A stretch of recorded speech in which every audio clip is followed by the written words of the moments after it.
Jungle.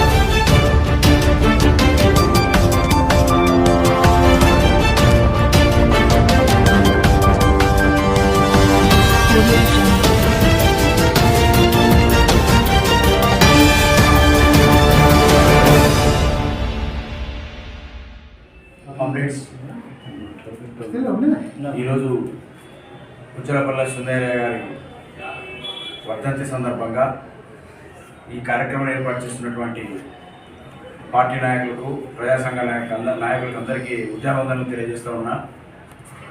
మరి ఇటువంటి వర్ధంతులు కానీ జయంతులు కానీ జరుపుకోవడం ఏంటంటే వారిని ఆదర్శంగా తీసుకుంటూ రాబోయే తరానికి వారి యొక్క ఆశయాలను అమలుపరచడానికి ఉపయోగం ఉంటుందని చెప్పి అభిప్రాయపడుతూ ఉన్నా. ముఖ్యంగా ఉచ్చలపల్లి సుందర గారిని చెప్పాలంటే ఒకరోజు కాదు, 2 నెలలు పట్టేటువంటి సందర్భాలు కూడా ఉన్నాయి. వారికి సంబంధించినటువంటి పుస్తకాన్ని కూడా ప్రచురణ చేయడం జరిగింది. వీరు సామాన్య వ్యక్తి కాదు, భూస్వామి వర్గం నుంచి వచ్చినటువంటి వ్యక్తి.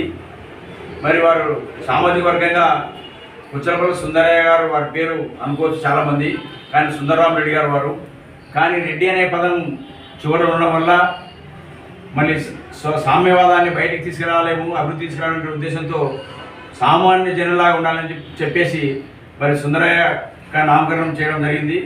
మరి ఇప్పటికి కూడా ఉమ్మడి రాష్ట్రంలో కానీ అదేవిధంగా యావత్ భారతదేశం అంతా కూడా ఉచ్చలపల్లి సుందరయ్య గారికి సంబంధించి వారి గ్రంథాలయాలు కానీ, వారి యొక్క కార్యాలయాలు కానీ, వారి ఆఫీసులు కానీ ఇప్పటికి కూడా ఉన్నటువంటి పరిస్థితులు ఉన్నాయి.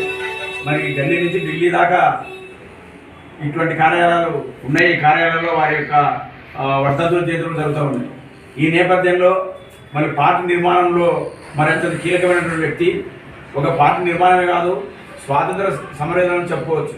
వీరిని స్ఫూర్తించినటువంటి కందుకూరి వీరేశలింగం, రాజా రామ్మోహన్ రాయ్ సంఘ సంస్కరణను, వారి యొక్క ఆశయాలను మరి దృష్టిలో ఉంచుకొని ఈరోజు సామ్యవాదం తీసుకురావాలా, బడుగు బలహీన వర్గాల వాళ్ళందరూ కూడా అభివృద్ధి తీసుకునే ఉద్దేశంతో ఈరోజు చివరి దాకా శ్వాస ఉన్నంత వరకు కూడా ప్రజల కోసం బాగుపడినటువంటి వ్యక్తి ఉచ్చలపల్లి సుందరయ్య గారు.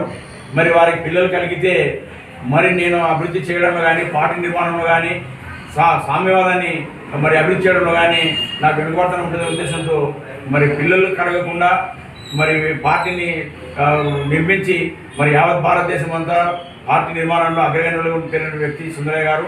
మరి వీరి వర్ధంతి సందర్భంగా మరి అందరికీ ఒకసారి మరి వారి ఆశయాలను సాధిస్తామని చెప్పి తెలియజేస్తూ సార్ చెప్పాడు సుందరయ్య గారి నుంచి. 1917 నెల్లూరు మే 1వ తేదీన నెల్లూరు జిల్లా అలగానిపాడులో జన్మించినటువంటి సుందరయ్య గారు 85లో అస్తమించడం జరిగింది. మే 19వ తేదీన ప్రారంభం నుంచి అంటే విద్యార్థి దశ నుంచి కూడా గ్రామీణ ప్రాంతాల్లో ఉన్నటువంటి అంటరానితనానికి వ్యతిరేకంగా ముందు వాళ్ళ కుటుంబంలోనే వాళ్ళ పాలేరులను వాళ్ళను అరే ఒరే అసే అనేటువంటి పిలిచేటువంటి ధోరణి ఉండకూడదు, మనుషులంతా సమానం, కులం మతం అనే తేడా లేకుండా కలిసి ఉండాలని చెప్పేసి ఆయన కుటుంబం నుంచి మొదలుపెట్టేటువంటి వ్యక్తి ఎవరైనా అంటే సుందరయ్య గారు.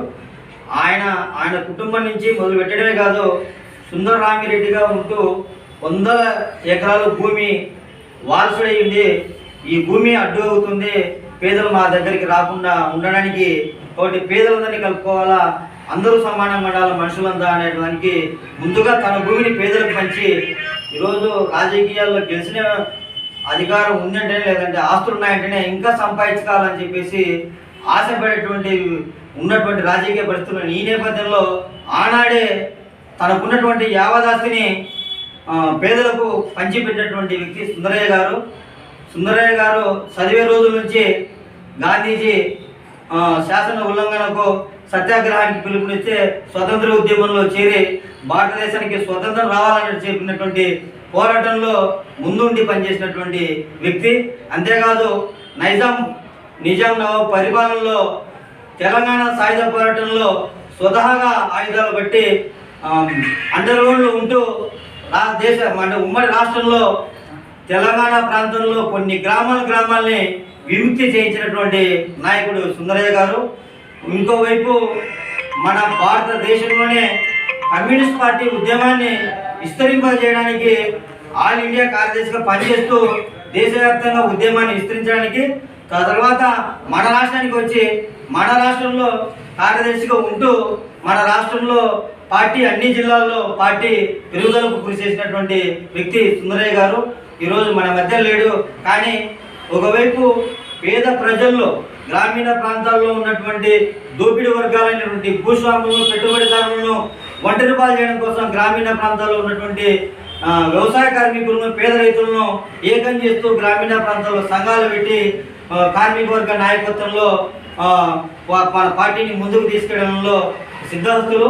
అటువంటి వ్యక్తి పార్టీ పనిలోనే కాదు, చట్టసభల్లో అంటే మన పార్లమెంట్ ఏర్పడిన తర్వాత పార్లమెంట్లో కూడా ప్రతిపక్ష నాయకుడిగా ఉంటూ ఈరోజు ఎన్నికల్లో గెలిస్తే కార్లలోనూ పెద్ద లగ్జరీ వెహికల్స్ వెళ్తే సైకిల్ ద్వారా పార్లమెంట్కి వెళ్ళినటువంటి వ్యక్తి సుందరయ్య గారు.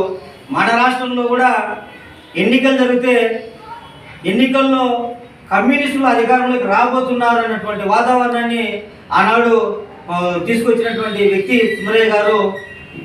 మనకు రామారావు గారు రాజకీయ ప్రవేశం చేసిన తర్వాత అప్పటి కమ్యూనిస్టులు కాంగ్రెస్ మధ్యనే రాష్ట్రంలో పోరాటం జరిగేటువంటి పరిస్థితి. ఎన్నికల్లో కూడా కమ్యూనిస్టులు గెలిచారన్నటువంటి మూమెంట్ను ఎమర్జెన్సీ పెట్టి